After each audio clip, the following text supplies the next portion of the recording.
గుండు భీమన్న జమీందారు గారి పిల్లను పెళ్లాడి గొప్పవాడయ్యాడు.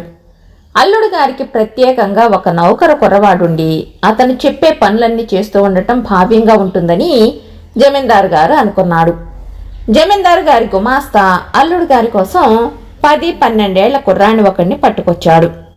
వాడికి ఏడాదికి ఇంత అని జీతం ఇచ్చేటట్టు, ఒక జత బట్టలిచ్చేట్టు మాట్లాడుకున్నారు.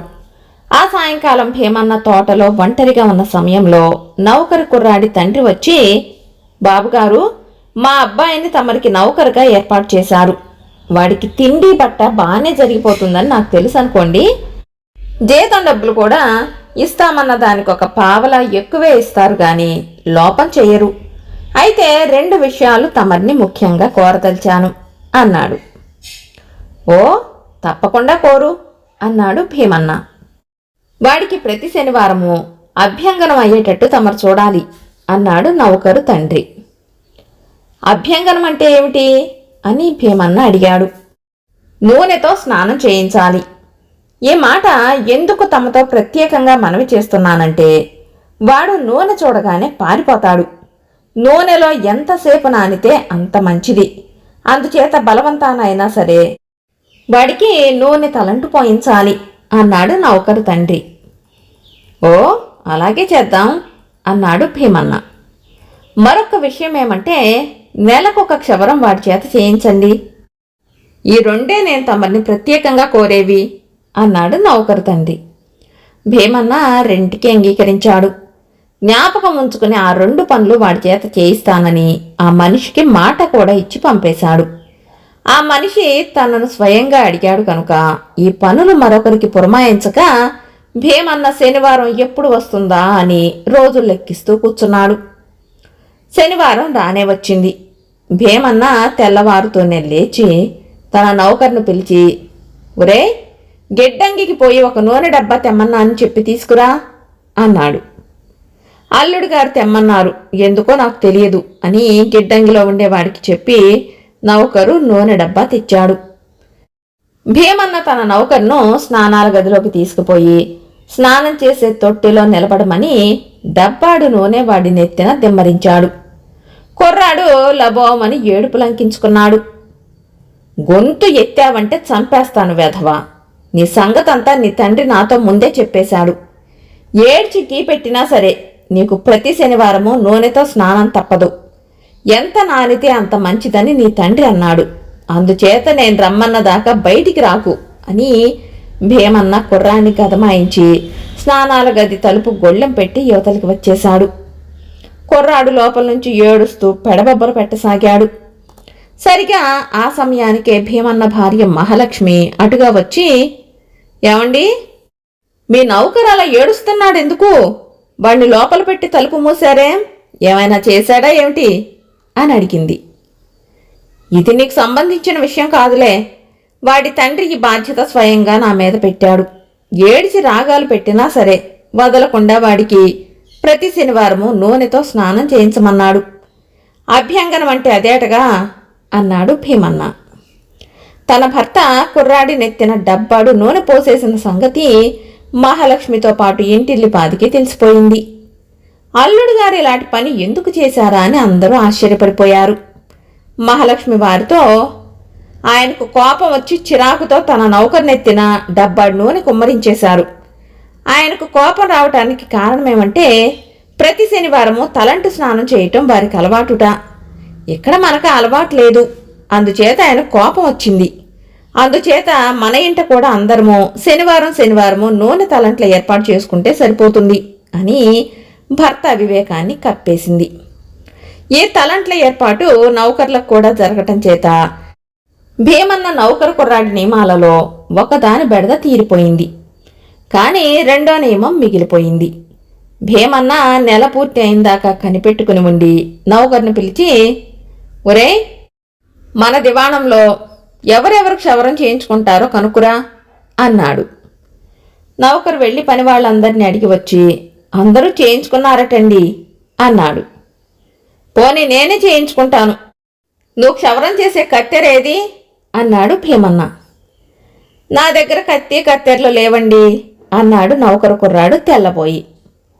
నెలకొక క్షవరం చేయించమన్నాడు కదా నీ తండ్రి. కత్తి ఎందుకు ఇచ్చాడు కాదు? పో, ఇంటికి పోయి నీ తండ్రిని అడిగి వెంటనే కత్తి కత్తెర పట్టుకు వచ్చి నాకు క్షవరం చెయ్యి. ఇలా చేస్తానని నీ తండ్రికి మాట ఇచ్చాను అన్నాడు భీమన్న. నాకు క్షవరం చేయటం చేత కాదండి అంటూ కుర్రాడు లబలబలాడాడు. తెలియకపోతే నేర్చుకోవాలి, నువ్వు వట్టి మొండి వెధవలాగున్నావే అన్నాడు భీమన్న కోపంగా. మళ్ళీ మహాలక్ష్మి అక్కడికి వచ్చింది. సంగతంతా వింది. వాడి చేతిలో 2 అణాల డబ్బులు పెట్టండి, వెళ్ళి క్షవరం చేయించుకొస్తాడు. వాడి తండ్రి మిమ్మల్ని కోరింది అదే అంది. వాడి చేత నెలకొక క్షవరం చేయించమంటే 2 అణాలు ఇవ్వటమని నాకెలా తెలుస్తుంది? అడిగేది ఏదో స్పష్టంగా అడగకూడదు అని భీమన్న గొనుక్కున్నాడు. 2 అణాలు పుచ్చుకుని ఆ కుర్రవాడు క్షవరం చేయించుకోవడానికి వెళ్ళాడు. గొప్ప కోసం జమీందారు గారు తన అల్లుడైన గుండు భీమన్న దగ్గర ఒక నౌకరు కుర్రాన్ని ఏర్పాటు చేశారన్నమాటే కాని ఆ కుర్రాడికి పనేమీ ఉండేది కాదు.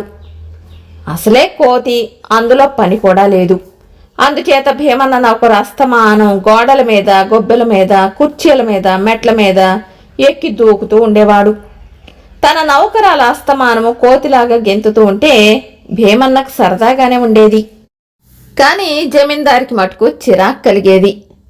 అల్లుడు గారి నౌకరు కదా, అల్లుడు గారే వాడిని అదుపులో పెడతాడులేమ్మని ఆయన అనుకునేవాడు.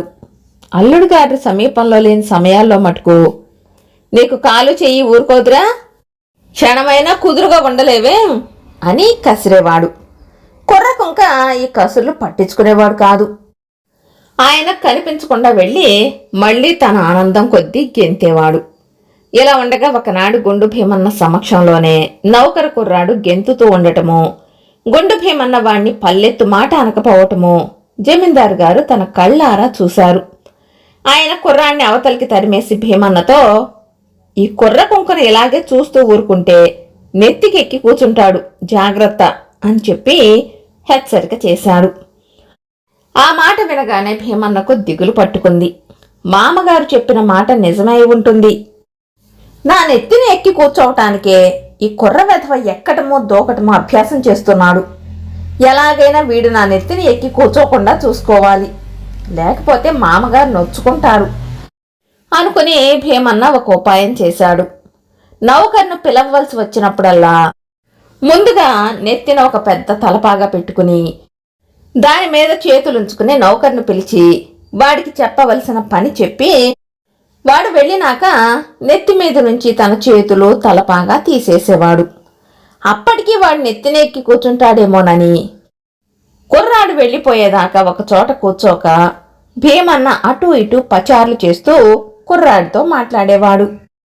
ఒకనాడు భీమన్న నెత్తిన పెద్ద తలపాగా, దానిపైన తన చేతులు పెట్టుకుని అటూ ఇటూ పచారు చేస్తూ ఏదో పని చెబుతూ ఉండటం మహాలక్ష్మి కంటపడింది. ఆమె తన భర్తను, ఈ తలపాగా ఏమిటండి అని అడిగింది. నౌకరు కుర్రాన్ని పంపేసి భీమన్న తన భార్యతో, నీకేం తెలుసు, చూస్తూ ఉండగానే ఈ కుర్రాడు నా నెత్తినెక్కి కూర్చుంటాడట, మామగారు చెప్పారు. అనుభవం ఉన్నవారు గనుక ఆయన బాగా కనిపెట్టారు. ఆయన అన్నది అక్షరాలా నిజమే. ఏం చేతనంటే వీడు నా నెత్తినెక్కి కూర్చోవటానికే అవి ఇవి ఎక్కి దూకటం అభ్యాసం చేస్తున్నాడు. నేను జాగ్రత్తగా కనిపెడుతున్నానుగా అన్నాడు. మహాలక్ష్మి నవ్వి, నాన్నగారి ఉద్దేశం అది కాదు, చనువిస్తే కుర్రాడికి గర్వం వచ్చి చెప్పిన మాట వినడని. అంతేగాని వాడు మీ నెత్తి మీదకి ఎక్కనే ఎక్కడో భయపడకండి అన్నది భర్తతో. భీమన్నకు పెద్ద బరువు దించేసినట్టయింది. తను చెప్పేది కుర్రవాడికి వినపడిన పరిస్థితి ఇంకా రాలేదు. వాడు తన నెత్తి మీద ఎక్కి కూర్చోడని మహాలక్ష్మి నమ్మకంగా చెప్పేసింది. అందుచేత భీమన్న కుర్రాడితో ఎప్పట్లాగే ఉండసాగాడు. ఒకనాడు భీమన్న కుర్రాడిని పిలిచి కాసిని నీళ్లు పట్టుకురమ్మన్నాడు. కుర్రాడు చిన్న లోటాలో నీళ్లు తెచ్చాడు. అవి చాలవరా, కాస్త పెద్ద చెంబుతో పట్రా అన్నాడు భీమన్న. ఆ మాట మొదటే చెబితే చెంబుతోనే తెచ్చేవాణిగా అన్నాడు కుర్రాడు. అయితే కుర్రాడు భీమన్నతో అన్న ఈ మాట అటుగా వెళ్తున్న జమీందారు గారికి వినిపించింది. ఆయన భీమన్న దగ్గరికి వచ్చి, ఆ కుర్ర కుంకనల ఎదురు జవాబు చెప్పనివ్వవచ్చా? ఇలా చేస్తేనే వాడు నెత్తికెక్కేది అని గట్టిగా హెచ్చరించాడు. భీమన్న మామగారితో, వాడు నెత్తికెక్కడుటలేండి, ఈ మధ్య మహాలక్ష్మి నాతో చెప్పింది అన్నాడు. దాని మొహం చిన్నపిల్ల, దానికేం తెలుసు, ఎదురు జవాబు చెప్పనిస్తే వాడు తప్పక నెత్తికెక్కుతాడు అంటూ జమీందారు వెళ్ళిపోయాడు. భీమన్నకి మళ్లీ గుండెల్లో రాయపడింది. మహాలక్ష్మి తప్పు చెప్పింది, ఆమెకు ఏమీ తెలీదు, మామగారు చెప్పిందే నిజం. ఆయన పెద్దవాడు, అనుభవం కలవాడు. అందుచేత కుర్రాడు తనకు ఎదురు జవాబు ఇవ్వకుండా చూసుకోవాలి.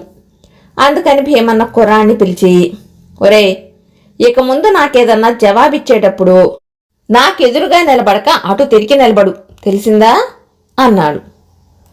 కుర్రాడు బుర్రగోక్కుని, తెలవలేదండి అన్నాడు. వాడికి చెప్పి లాభం లేదనుకుని భీమన్న వాడు మాట్లాడేటప్పుడల్లా తానే పెడమొహం పెట్టి నిలబడేవాడు.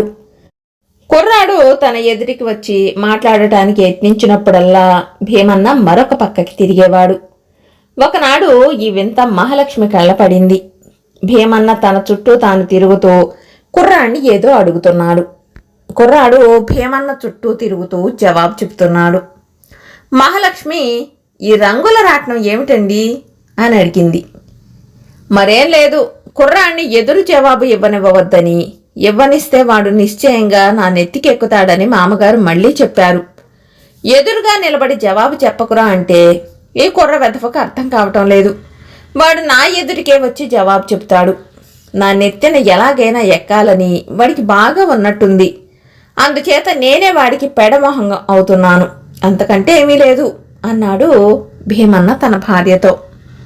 ఈ మాటలు విన్న మహాలక్ష్మి విరగబడి నవ్వి, ఎదురు జవాబులు ఇవ్వటం అంటే ఎదురుగా నిలబడి జవాబులు ఇవ్వటం కాదండి, మంచి మర్యాద లేకుండా పొగరుగా జవాబు ఇవ్వటం అన్నమాట. పనివాళ్లు వినయ విధేయతలుగా ఉండాలని నాన్నగారి ఉద్దేశం అన్నది. నీకేం తెలుసు, నువ్వింకా చిన్నదానివి, వాడు నా నెత్తినెక్కడని నువ్వు తెలియకన్నావుట, మామగారు స్పష్టంగా చెప్పారు. పెద్దవారి మాట కాదనటం ఎట్లా అన్నాడు భీమన్న. ఈ నౌకరు కుర్రాడి మూలంగా తన భర్త క్షోభ పడిపోతున్నాడని మహాలక్ష్మి గ్రహించి, ఇదంతా ఎందుకు, ఈ కుర్ర కుంకను నా పనికి పెట్టుకుంటాను, మీకు మరో నౌకర్ని చూద్దాంలేండి అన్నది. అలాగే చెయ్యి, నీకు పుణ్యం ఉంటుంది, వీడు వదిలితే చాలు, మరొకరిని పెట్టుకున్నంత సుఖం అన్నాడు భీమన్న. భర్తలో ఉన్న ఇంత అమాయకత్వం చూసి తన భర్తకు చదువు సంచలు లేకపోవటం ఏమీ బాగోలేదని మహాలక్ష్మి భీమన్న చేత అక్షరాభ్యాసం చేయించింది. జమీందారు గారి అల్లుడై ఉండి చదవటమో రాయటమో చేతకాకపోవటమేమిటని భీమన్నకు కూడా అనిపించింది. అందుచేత అతను శ్రద్ధగా చదువుకుని పుస్తకాలు చదివే దశకు వచ్చాడు. జమీందారు గారు కూడా చదువులో అల్లుడికి సహాయపడ్డాడు. ఆయన భీమన్నతో, మన జమీందారీ వ్యవహారాలు నువ్వు కొంచెం కొంచెం తెలుసుకోవటం అవసరం, అందుచేత నేను చదివేది ప్రతిదీ నువ్వు కూడా చదువుతూ ఉండు, అన్ని విషయాలు క్రమంగా నీకే తెలుస్తాయి అన్నాడు. భీమన్నకు ఎన్ని ఉత్తరాలు చదివినా జమీందారీ వ్యవహారాలు తలకెక్కలేదు. కానీ తన మామగారు చదివేదల్లా తాను చదవాలన్నది మాత్రం గట్టిగా అర్థమైంది. జమీందారు గారు ప్రతి రాత్రి రామాయణం చదివి కళ్ళజోడు తీసి రామాయణం మీద పెట్టి వెళ్ళి పడుకొని నిద్రపోయేవాడు. అందుచేత భీమన్న తాను కూడా అలాగే చేయాలని అనుకున్నాడు. రాత్రి అయ్యి అందరూ పడుకునే సమయానికి భీమన్న పడుకోలేదు. మామగారు రామాయణం చదివి పడుకోబోయేదాకా వేచి ఉండి, నేను కాసేపు చదువుకుని వస్తాను, నువ్వు పడుకో అని మహాలక్ష్మితో చెప్పి మామగారి కళ్ళజోడు తాను తగిలించుకుని రామాయణం చదవటానికి కూర్చున్నాడు. జమీందార్ గారిది చత్వారపు జోడు. ఆయన వయసు మళ్ళినవాడు కనుక ఆ కళ్ళజోడు లేకపోతే చదవలేకపోయేవాడు. భీమన్నకు చత్వారం లేకపోవటం వల్ల ఆ జోడు పెట్టుకుని చదవనారంభిస్తే కళ్లకు శ్రమ అయింది. అలాగే శ్రమ పడుతూ భీమన్న కొంచెం సేపు చదివేసరికి కళ్ళు వాటంతట అవే మూసుకుపోయి కునుకు వచ్చేసింది. కాసేపు కునికి మళ్ళీ కళ్ళు తెరిచి భీమన్న మరికొంచెం సేపు చదివి మళ్ళీ కళ్ళు మూసుకున్నాడు. ఇలా కునికి పాటలు పడుతూ భీమన్న రామాయణంలో రాముడు రాక్షసులను చంపే ఘట్టం చదవసాగాడు.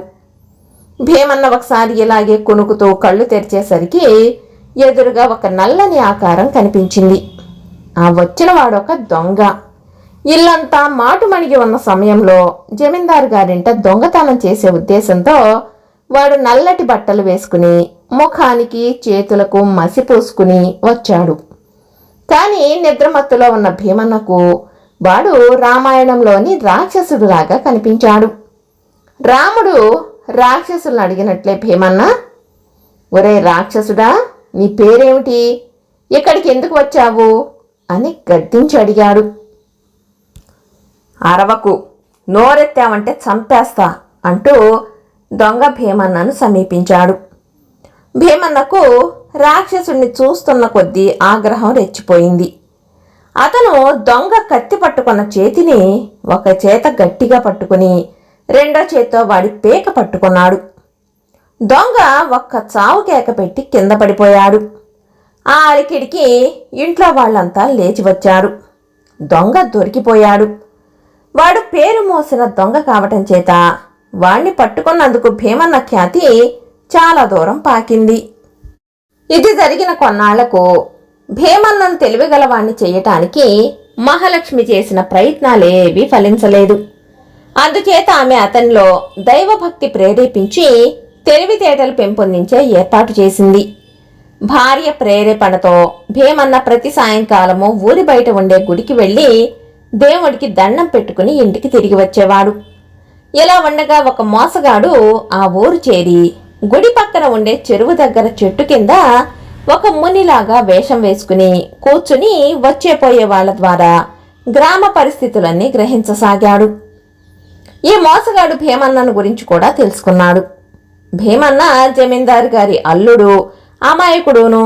అందుచేత ఒకనాటి సాయంకాలం భీమన్న గుడికి వెళ్తూ ఉండగా మోసగాడు అతన్ని చూసి, వస్తున్నావా బిడ్డ, భీమన్నా, రా రా అని పిలిచాడు. మనిషి చూడబోతే మునీశ్వరుడిలాగా ఉన్నాడు. తనను పేరు పెట్టి కూడా పిలిచాడు. అందుచేత భీమన్నకు క్షణంలో ఆ మోసగాడి పైన భక్తి కుదిరింది.